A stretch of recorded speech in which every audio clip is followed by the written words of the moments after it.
No Resposta Católica de hoje, gostaríamos de responder a pergunta: como é que nós podemos nos preparar para a morte?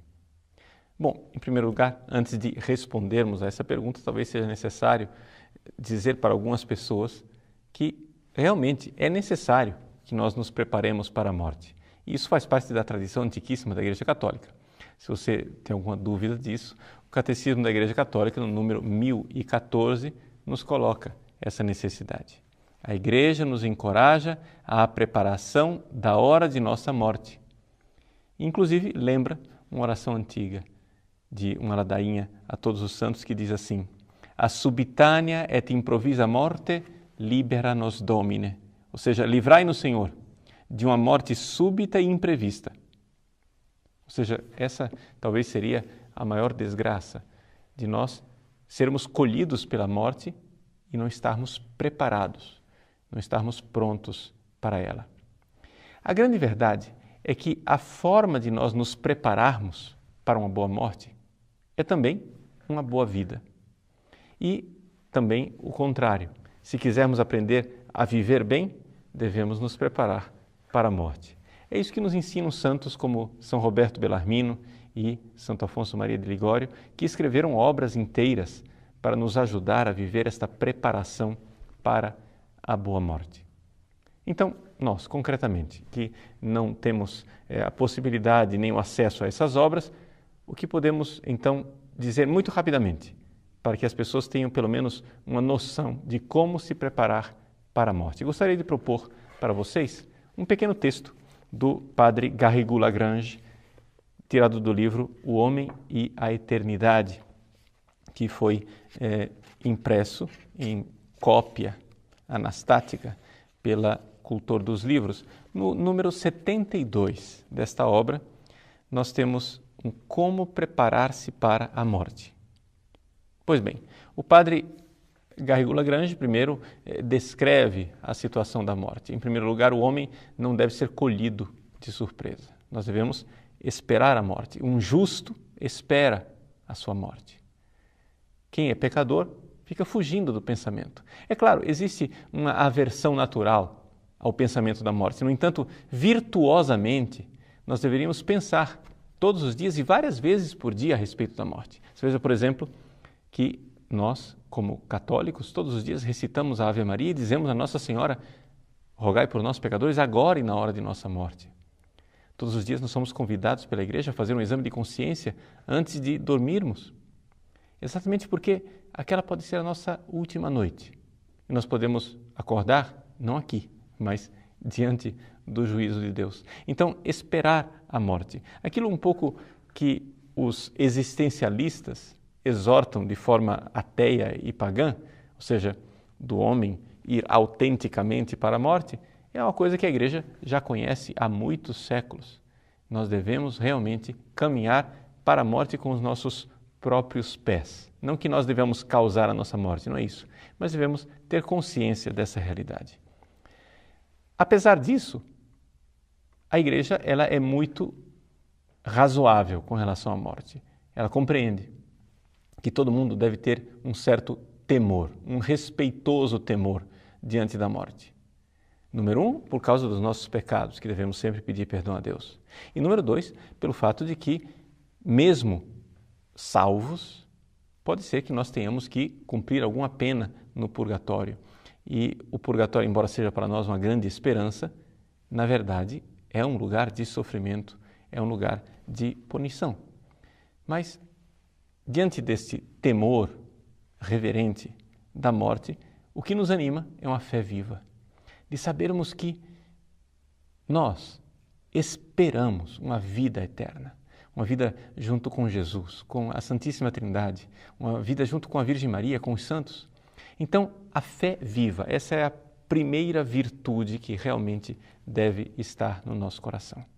Além disso, além de uma fé viva, deveríamos ter uma caridade incendida. Essa caridade que cresce no nosso dia a dia, quanto mais nós vamos nos aproximando de Deus. Essa vontade de ver Deus face a face. Essa vontade de amar aquele que nos ama. Então, fé e caridade são duas virtudes que devem ser cultivadas e isso vai tornando mais firme aquela terceira virtude, que é a virtude da esperança, que aqui, no caso, diante da morte, é fundamental, porque a esperança precisa se consolidar. O padre Garrigou-Lagrange usa uma expressão interessante para descrever o que é a virtude da esperança. Ele diz assim, é uma certeza tendencial. Ou seja, nós devemos ter esta certeza, mas é uma certeza que nos impele para frente. Uma tendência para o futuro, para nos jogarmos nos braços confiantes de Deus. Pois bem, fé, esperança e caridade. Inclusive, a Igreja dá indulgência plenária para aquelas pessoas que, na hora da morte, renovam os atos de fé, esperança e caridade. Como dá também a indulgência plenária para as pessoas que morrem tendo nos lábios o nome de Jesus e de Maria. É a Igreja que abre os seus tesouros para os seus fiéis na hora da morte. Então, essas realidades concretas que são atos do nosso dia a dia. Agora, alguns conselhos bem práticos. Em primeiro lugar, é uma falta de fé e um erro grave esconder dos doentes a gravidade da sua doença e a proximidade da morte.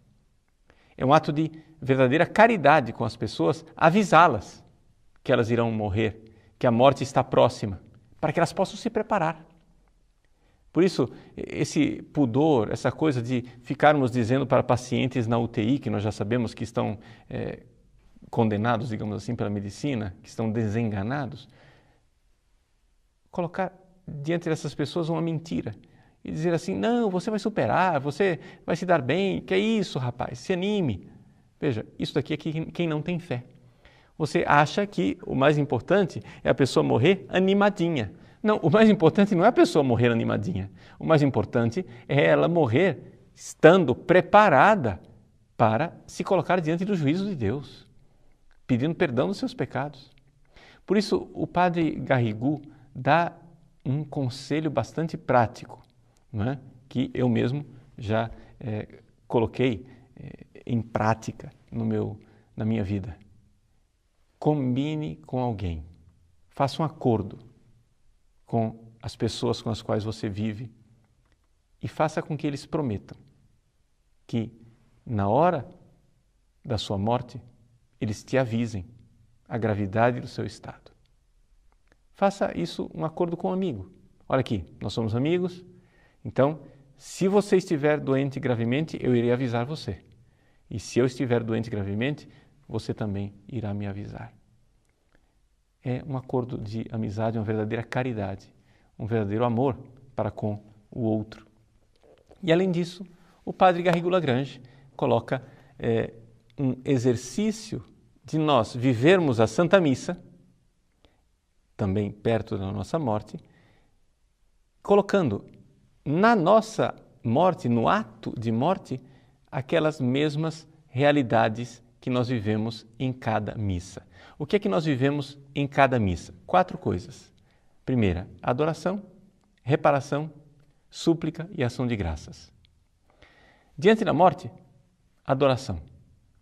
Colocar-me diante de Deus, que é o autor da vida, inclinar minha cabeça diante da vontade dele e adorá-lo, adorar a sua vontade e a sua bondade infinitas que reservaram para mim aquela morte. Em segundo lugar, a reparação. Por quê? Porque certamente é possível que na minha morte eu viva alguma dor, né? Alguma agonia, alguma angústia, oferecer esse sofrimento como reparação para os seus próprios pecados. Terceira coisa, a súplica, a realidade da impetração, pedir a Deus perdão pelos próprios pecados, pedir a Ele, né, que tenha misericórdia, tenha compaixão. E, finalmente, a ação de graças pelas coisas maravilhosas e os dons com os quais nosso Senhor nos dotou durante esta vida. Vejam, morte e Eucaristia, 2 realidades que estão realmente próximas. Por quê? Porque a morte de Cristo é celebrada na Eucaristia. É o sacrifício da paixão, morte e ressurreição de nosso Senhor Jesus Cristo, ali, na missa, Quando nós temos a consagração da missa, nós temos a morte de Jesus celebrada sacramentalmente, porque nós temos ali um corpo separado do sangue. O ato da consagração, o momento da consagração é a celebração sacramental da morte de Jesus de forma incruenta. Então, nós temos aí esta ligação entre Eucaristia e morte. E, finalmente, o Padre Garrigou também nos orienta a repetirmos frequentemente uma oração na qual insistia muito São Pio X. O Papa São Pio X nos ensinava a rezar assim: Senhor, qualquer que seja o gênero de morte que vos apraz reservar-me, aceito-a desde já, com todo o coração e boa vontade. Aceito-a das vossas mãos, com todas as suas angústias, penas e dores. Porque nós sabemos, teologicamente, que a morte ela não foi desejada por Deus inicialmente, mas por causa de nosso pecado, a morte entrou no mundo. E tendo entrado no mundo, não por um projeto de Deus, mas por desobediência nossa, a morte, então, revestiu-se de um caráter de medicina, ou seja, é um remédio penal, é uma pena, uma punição, um castigo, que para nós serve de remédio. Por quê? Já que estamos marcados com o pecado, já que somos egoístas, a morte nos ensina o quanto é passageira esta vida e nos ensina a não nos apegarmos a nós mesmos e ao mundo material e colocar os nossos tesouros no céu. Onde está o seu coração? Aí está o seu tesouro. Tenhamos uma grande devoção à Virgem Maria e também a São José, que é o padroeiro da boa morte, já que ele morreu sendo assistido por Jesus e Maria, a morte ideal que todos nós gostaríamos de ter e pedir a Deus. São José, rogai por nós.